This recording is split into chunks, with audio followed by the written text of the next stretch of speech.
Welcome back. We are continuing our series on when you feel broken because I had such an overwhelming response when I put out a video about this. So we're doing a 6-part series. Number 1, what does it mean to feel broken? If you haven't seen that, go back and watch it. The links are connected. It's in the playlist. The second one, which is today, is why are you feeling broken? The third one is being broken really a bad thing? The fourth one is how feeling broken can harm or enhance your life. Number 5, the 5th part of the series will be 8 steps to take when you're feeling broken. And the 6th part of the series will be how to help someone who is feeling broken. So let's jump right in. Why are you feeling broken? When we feel this awful feeling and it feels miserable, it's a feeling we've all had. It's a universal human experience. A feeling that permeates boundaries. It connects us in such a deep and visceral way. I don't care what country you're from. I don't care what language you speak.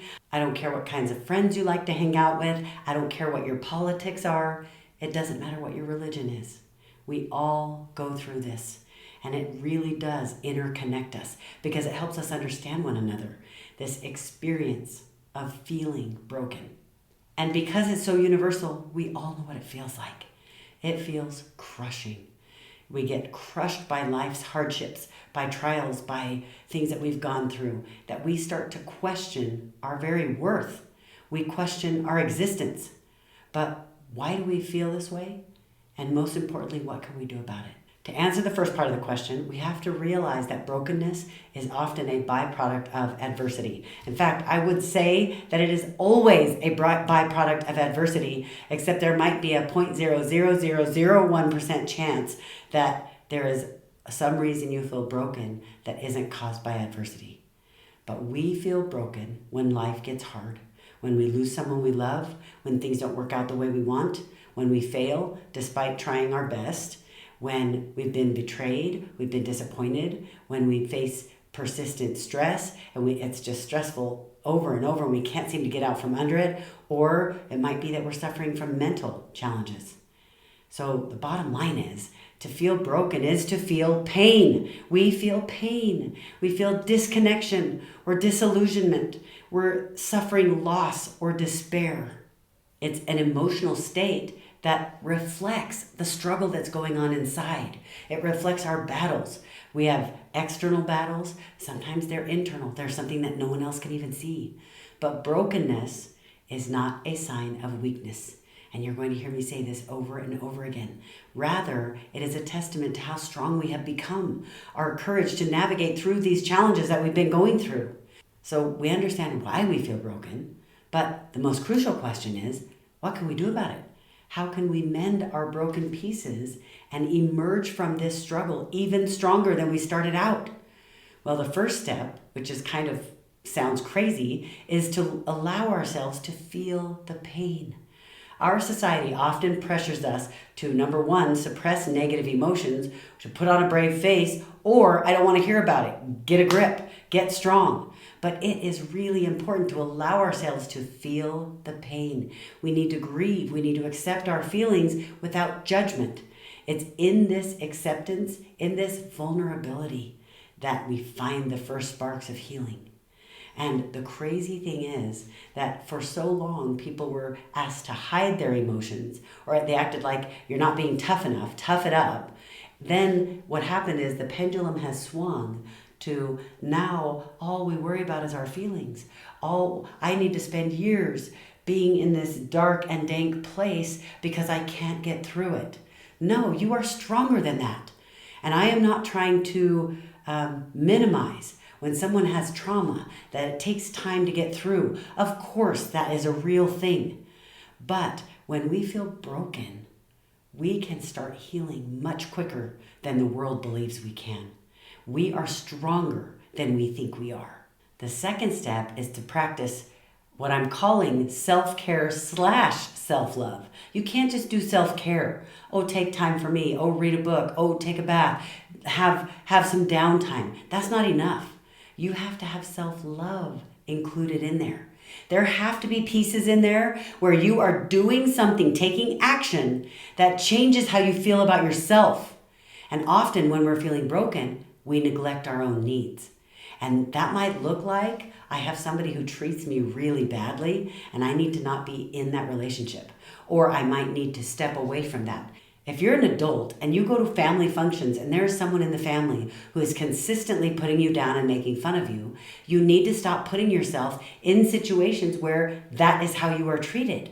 Of course, family is so important and we want to love one another, but it is time you start setting healthy boundaries to make sure that you are treated in a way that is respectful. You treat other people respectfully and you expect the same for yourself. That is one form of self-love that I see a lot of people that it's so hard for them to do. When we feel broken, we tend to neglect our own self-care, our own needs, but it is during this time that we need it the most. That's when we need to take care of ourselves. Self-care isn't just about pampering yourself. That's not what I'm talking about. And if you've watched me very long, you know that. It's about taking the time to understand your needs, to take action about it.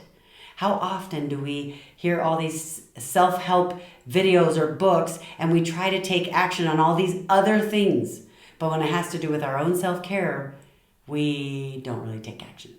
We just hear it and we think, yeah, I know that's a good thing, but then we don't really do anything about it. You need to nourish your body and your soul. It is about expressing love and kindness toward yourself. Because why do you think God said, love thy neighbor as thyself? You've got to love yourself for you to even be able to do that at all. Thirdly, seek for help. Don't be afraid to be vulnerable to the people who can be a support for you. A lot of times we isolate ourselves. In fact, that is the normal reaction to feeling broken. Because when we start to feel broken, we feel disconnected. So the obvious next action for us is to step away, to disconnect ourselves from other people. So we start to isolate, and then it gets even worse. It is important to remember that we don't have to face our pain all by ourselves. In fact, you don't want to face your pain by yourself. You might think you do because in that moment you feel lonely, or you feel inadequate, or you feel dumb that you feel this way, so you don't want to share it with someone else.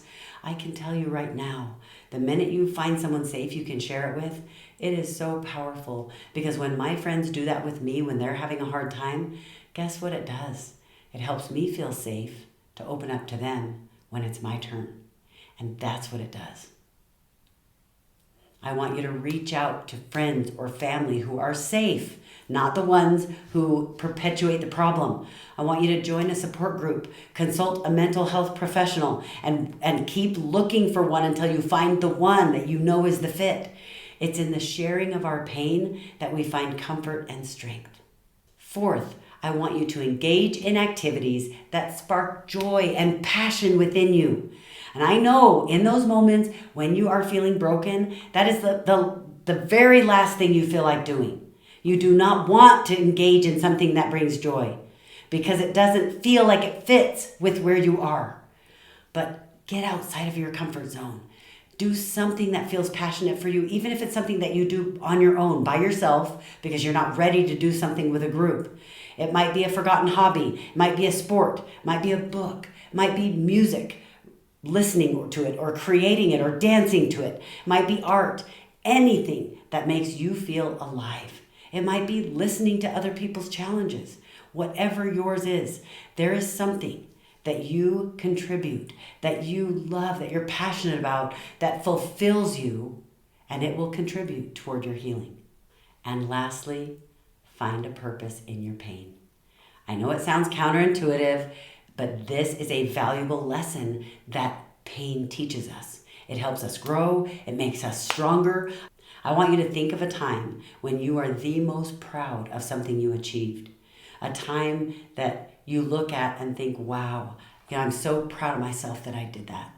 And I can promise you, if you look back at the steps that it took to achieve that thing, it is something that there was a lot of pain involved.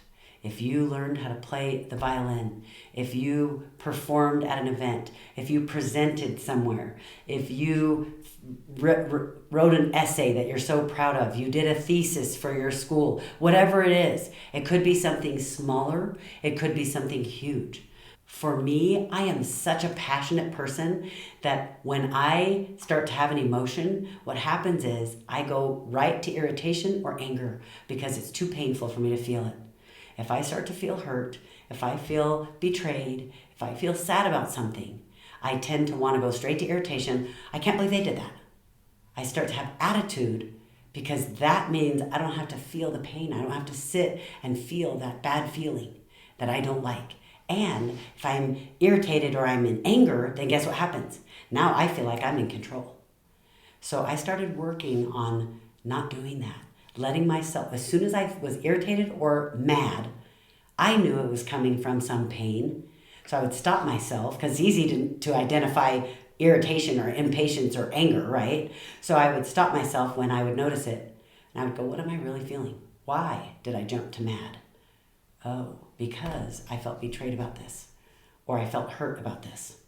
And then I sit and feel that pain and go, ew, I don't like this. I don't like this pain. But that pain teaches me something really powerful, and it makes me a better person. Because not only do I learn to control my own emotions and grow my character in doing this, and I get to choose how I want to react. I don't want to, no, let me change that. I get to choose how I'm going to act. I am not going to react. Now, am I perfect at it? Absolutely not.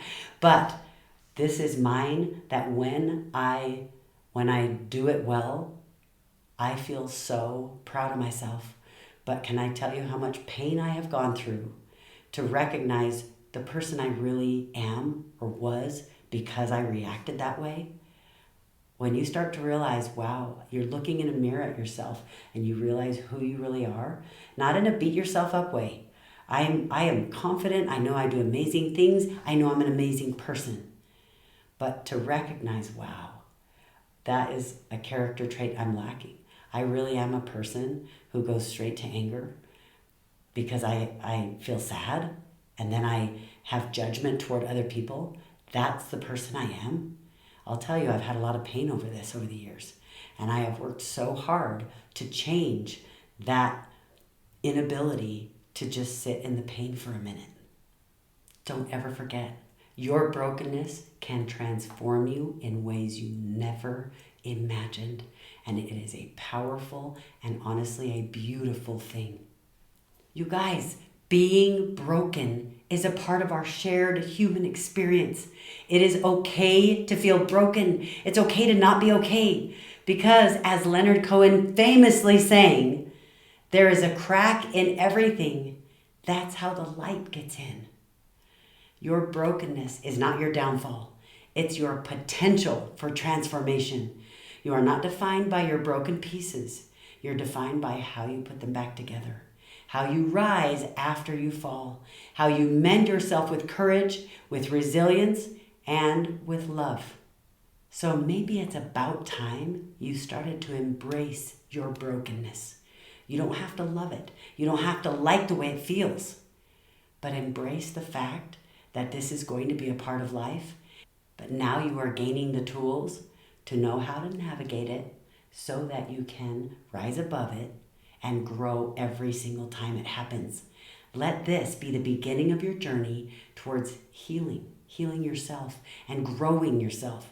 Let it illuminate the path to a stronger and a more compassionate and a more resilient you. Because remember, in our shared brokenness, we find our shared strength. That's one of the ways we connect. That is one of the ways that we share our humanity. Remember, I don't want you to just think different. I want you to be different.